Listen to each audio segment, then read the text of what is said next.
2 жыл мурун сиз өкмөттүн башына келдиңиз эле, анан жаңы командаңызды ушул жерге алып келдиңиз эле да. Ошондо мен тамаша таризинде айттым эле, балдардын өкмөтү кетип, чалдардын өкмөтү келген экенсиздер, чапанын сүйрөгөн, чарчап калбасаңар болду депчи. 2 жылга жетпеген мөөнөттүн ичинде алмашпаган 2 министриңиз калыптыр, анан 3 вице-премьер-министриң калыптыр.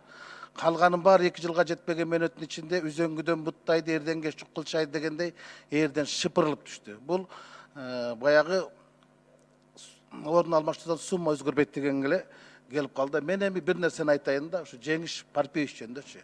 Мына сиз аны кураторлук кылып эки жакка койдуңуз, ЭЭПке, анан чек арага. Куратор да бул, туурабы? Эми ал орусча куратор, кыргызча куратор да. Бирок бул ушул эки жактан куратпадыбы? 2 метр баткенден чек араны чечкен жок, анан эң негизги 2 маселени чечкен жок. ЭЭПтеги. Бул үчүнчү мамлекеттер деген унааларга болгон бажылардын жеңилдетилген тарифин чече албай койду. Анан Россиядагы биздин мекендештер которгон акчага коюлган 100 000 сомдук чектөөнү чече албай койду. Анан эки нерсени чече албаган, 2 метрди чече албаган кишини азыр айтып атасыз, буну биз Баткенге койдук депчи. Ой, Баткенге байлап койсун да чече албайт. Компетентный адам эмес экен да. Мен митингге чыгарам, мен сот көрөм деп жүрөт. Эми Замирбек Марипбаевич, сиз айтып атасыз да, мен өз ыктыярым менен кеттим да. Эми өз ыктыярым менен кызматтан чейрек кетет, анан жашоодон да чейрек кетет да. Бул шаблон эсерден бери аткарчу. Эми сиздин кетишиңиздин негизги себеби бул бюджеттин киреше бөлүгүн аткарылышы себеп болду деп эсептейм. Бирок самое слабое звено сиз эмес, Разаков болчу. Бирок ошонусу да мен сизге эки гана суроо берейин, мага так жооп берип койсоңуз, бюджеттин киреше бөлүгү канчалык деңгээлде аткарылды, анан кайсы тармакта аткарылбай калды? Рыскел Чыныбекович, рахмат. Бюджеттин 2019 жылга мамлекеттик бюджет 100% аткарылды. Андан сырткары мына таможня боюнча бир аз проблемаларыбыз бар. Буну өзүңүздөр дагы билесиздер. Азыр эми акыркы даныйларды чыгарып атабыз. Биз мына кече комитет по доходам буну да карадык. Ошол жерде дагы мына азыр бир жума, 2 жуманын ичинде бизге акыркы маалыматтарды Министерство финансов берет. Ошонун арасында бүгүнкү күндө азыр божомолдо 97,5% аткаруу болуп атат. Божомолдо менен. Жалпы. Сиз кече башкача сүйлөгөнсүз, бүгүн башкача сүйлөп атасыз. Биз 3 миллиард 218 миллион сомго секвестирование кылып бербедикпи? 28 ноябрда. Салык канча чогултулду? Рыскел Чыныбекович, салык мамлекеттик бюджет 100%га толду. 100%га толду. Айтыңыз, канча чогултулду? 60.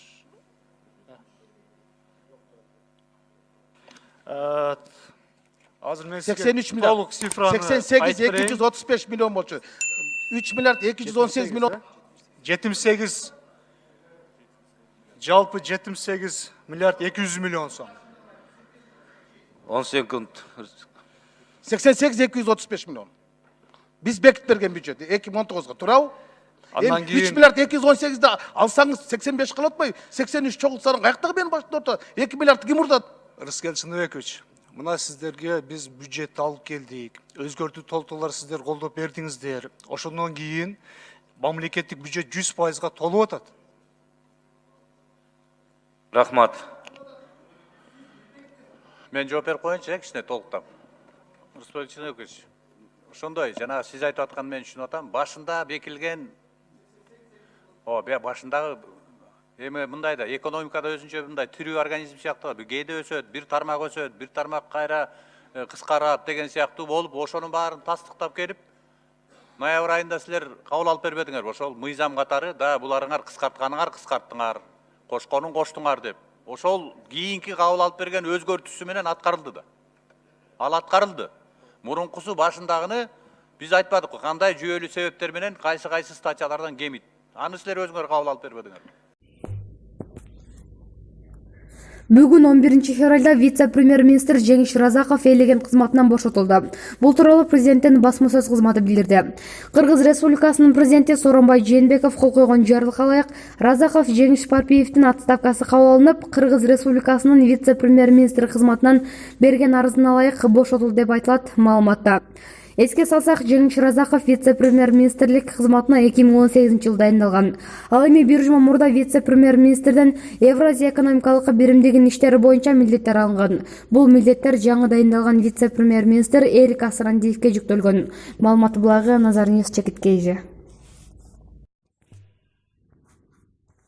Мамлекет башчы Сооронбай Жээнбеков казакстандык кесиптеши Касым-Жомарт Токаев менен телефон аркылуу сүйлөштү. Бул тууралуу президенттин маалымат кызматынан билдиришти. Мамлекет башчы Токаев менен Кордай районунда түзүлгөн абалды талкуулап, ага колдоо сөздөрүн айткан. Жээнбеков Кыргызстан элинин атынан Кордай районундагы болгон окуянын кесепетинен курман болгондордун жакындарына жана туугандарына көңүл айтып, жаракат алгандардын тез айыгып кетүүсүн каалады. Президент Кыргызстан оор мезгилдерде боордош казак элине ар дайым жардам берип келгенин жана жардам берүүсүн уланта берерин белгиледи деп айтылат маалыматта.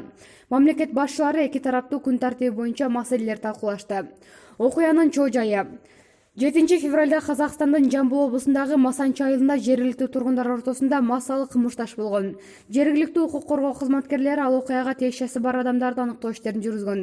Ошол эле күнү Жамбыл облусунун Сортөбе айылында 2 жаран автоунаасы менен полициядан качып барып, өз үйүнүн алдынан колго түшкөн. Алар погончондорго баш ийбей, окуя болгон жерге алардын жакындары чогулуп, тартип сакчыларына кол көтөрүп, кызматтык автоунаасына таш ыргытышкан. Аталган мушташтан бир нече адам каза тапкан.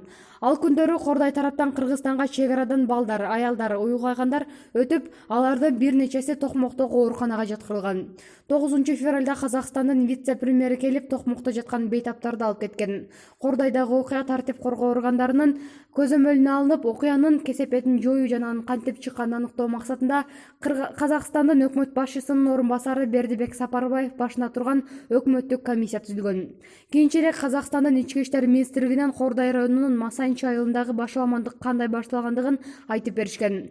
Касым-Жомарт Токаев 10 февралда Кордайдын акимин иштен алууну тапшырды. Маалыматы булагы Спутник Кейже.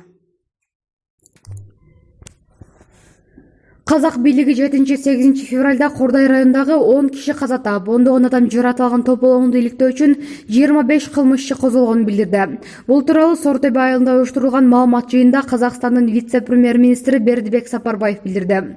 Массалык башаламандыкка чакыруу, адам өлтүрүү, бейбаштык, бийлик өкүлдөрүнө зомбулук көрсөтүү, мүлктү жок кылуу, мыйзамсыз курал-жарак жасоо деген негизде тергөө иштери башталды. Сапарбаев ошондой эле президент Касым-Жомарт Токаевдин тапшырмасы менен башкы прокуратура мекеме аралык ыкчам тергөө тобун түзгөнүн билдирди.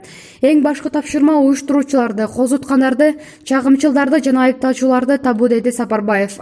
8 февралга караган түнү Казакстандын Кордай районундагы Масанчы, Сортөбе, Кара Кемер айылдарындагы башаламандыктан 10 адам каза болуп, ондогон адам жаратылган. 30дан көп турак жай, 15 соода түйүнү, 23 машина талкаланган же өрттөнгөн.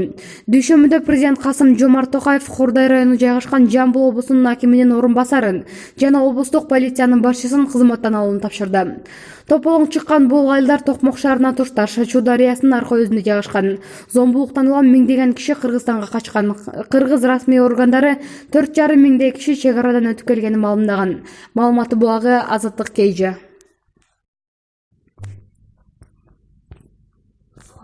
Казакстандын президенти Касым-Жомарт Токаев Жамбыл облусунун социалдык маселелер боюнча акимдин орун басары Слушаш Курманбекова менен Кордай районунун акими Болотбек Байтөлени иштен алууну тапшырды. Бул тууралуу Спутник Казакстан жазды. Жамбыл облусуна караштуу Кордай районундагы окуялардын кесепетинен адамдар каза болуп, турак үйлөр талкалангандыктан Жамбыл облусунун акими Аскар Мырзахметовго социалдык маселелер боюнча акимдин орун басары Слушаш Курманбекова менен Кордай районунун акими Болотбек Байтөлени кызматтан бошотуу тапшырмасы берилди деп айтылат маалыматта. Мамлекет башчысы ички иштер министри Эрлан Тургунбаевга болсо Жамбыл облусунун полиция департаментинин жетекчиси Арман Оразалиевди, ошондой эле Кордай районунун полиция бөлүмүнүн жетекчиси Азамат Айхинбековду да иштен кетирүүнү тапшырган. Маалыматы булагы Спутник Кейже. Коронавирустан сутка ичинде 86 адам каза болду. Кытайдын саламаттыкты сактоо боюнча улуттук комиссиясы 7 февралга алынган маалыматты таратты. Ага ылайык жалпысынан 724 адам көз жумса, 34.871 адам вирусту жуктуруп алышты. Муну менен бир суткада ооругандардын саны 3399 адамга, каза болгондордун саны 86га өстү. Каза болгондордун 81-и Хубэй провинциясында катталса, Хэйлюнцзян провинциясында 2, Пекинде 1, Хэнанда 1, Ганьсу Башкортостанда 1 өлүм катталды. Ошондой эле 4214 адам коронавирусту жуктуруп алган болушу мүмкүн деген шек менен ооруканага кайрылышты. Маалыматты булагы Супер Кейджи.